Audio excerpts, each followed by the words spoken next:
Hello my dear learners, welcome to our channel. First of all तो group रे update दे दिया हितबो हमरो जो थरे कि आपणकर गोटे स्पेसिफिक बाटालियन को गोटे नोटिस जाइछि आज का डेट रे जो थरे कि ए ओएसपी आईआरबी स्पेशल जो आम कहि परिबा प्रिपरेशन पई नोटिस जाइछि। मु नोटिस टी देखै दउछि एथिरे किछि आपणकर डाउट्स भी अछि, से डाउट्स भी मु क्लियर कर दउछि।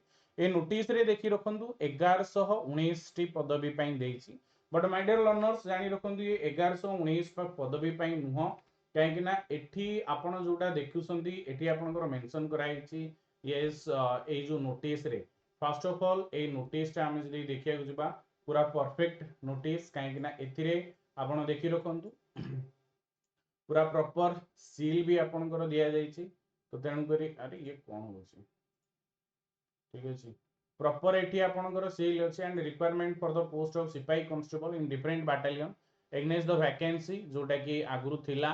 एंड एठी आपण देखि रखंतु जो थरे कि ये स्पेसिफिकली कोठी की पठा जाइछि ना हमरो ये 5th बाटालियन बारिपदा जो स्टैम्प ता अछि देखंतु बारिपदा रु दिया जाइछि। काहे कि ना प्रत्येक बाटालियन को जाइछि, बट ये जो नोटिफिकेशन ता आछि ये जो फोटोटा आछि बारिपदा रो कि 5th बाटालियन बारिपदा रे 45 टी पदवी एंड सब आज यूजुअल जेमिति थिला एथिरे 1119 लिखा है।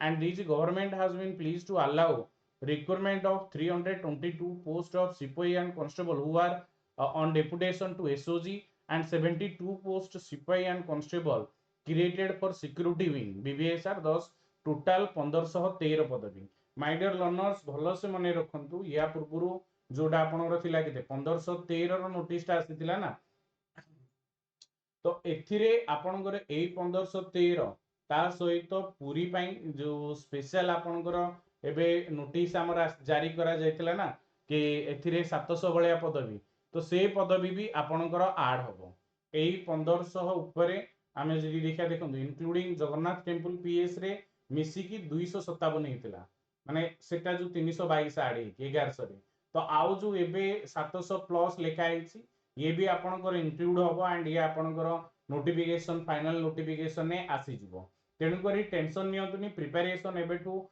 पूरा जबरदस्त रखंतु, काहे कि ना से एथिरे मेंशन करिछि कि as soon as possible जेते जल्दी ही परिबो यार वैकेंसी बाहर करिया पई।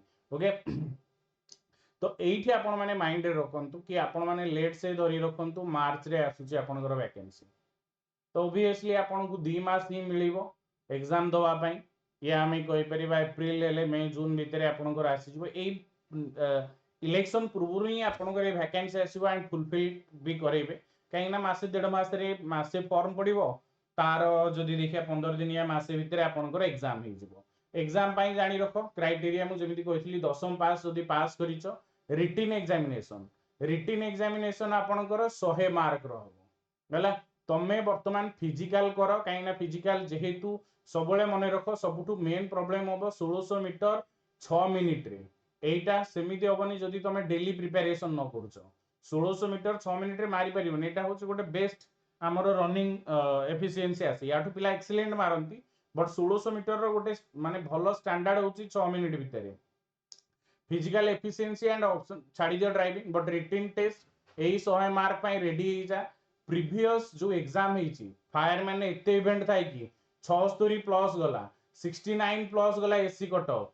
तो एठी आपण माने समस्त माइंड रखंतु जेहेतु ओएसपी आईआरबी अछि तो 80 प्लस आपण माने रखिया को ट्राई करिवे। डिफरेंट प्लेस रे डिफरेंट डिफरेंट जिवो, आपण को डिस्ट्रिक्ट रु बिलोंग करसुंदी सेठी आपण पकेबेनी, जोठी चाहिबे आपण अप्लाई करि परिबे। जदि ढेंकानाल ले अधिका पोस्ट अछि ढेंकानाल ले पकेबे, ढेंकानाल ले मु भी आपण पाखरे अछि।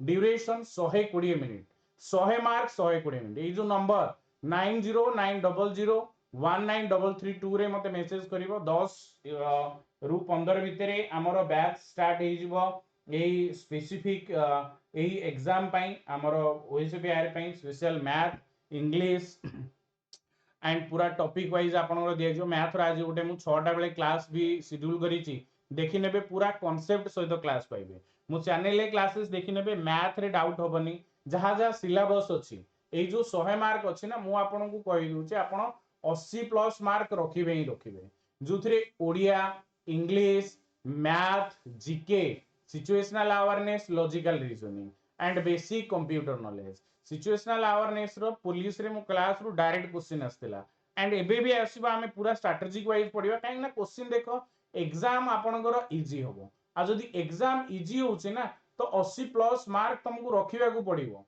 मिनिमम एठी जानि रखो काहे ना प्रीवियस रे 72 पुलिस रे एपाली 76 प्लस गला तो ये ऑब्वियसली बढ़िबो काहे ना 10th पास देइची सब पिला करिवे आ फायरमैन एते फिजिकल थाई कि पिला 76 रखिले तो एथिरे तमे फिजिकल कथा छाड़ी दियो पाइबेनी second round third round four round एगुडा छाड़ी दियो 1600 मीटर 6 मिनिट रे समस्ते मारिबे जी प्रिपरेशन करछे जहा को चाकरी दरकार से मारिबे ना कि जेतिक जण अप्लाई करिवे सेतिक जण मारिबे एटी की क्लियर हे जा broad jump 4 metre and high jump 1.38 metre एथिरे केवल महिला ही ओनली करि परिबे ड्राइविंग रे मार्क अछि एनसीसी रे भी आपन को मार्क मिल जिवो तेनु करी ट्राई करंतु निजर प्रिपरेशन को बेस्ट रखिया पई एंड मते कांटेक्ट करंतु 909000193332 रे जोथरे प्लस क्लासेस आपनकर बहुत जल्दी स्टार्ट करि दिया जिवो ऑब्वियसली आपण माने टॉपिक वाइज क्लास पाइबे पूरा कांसेप्ट भी मैं आपको प्रोवाइड कर देबी थैंक यू वेरी मच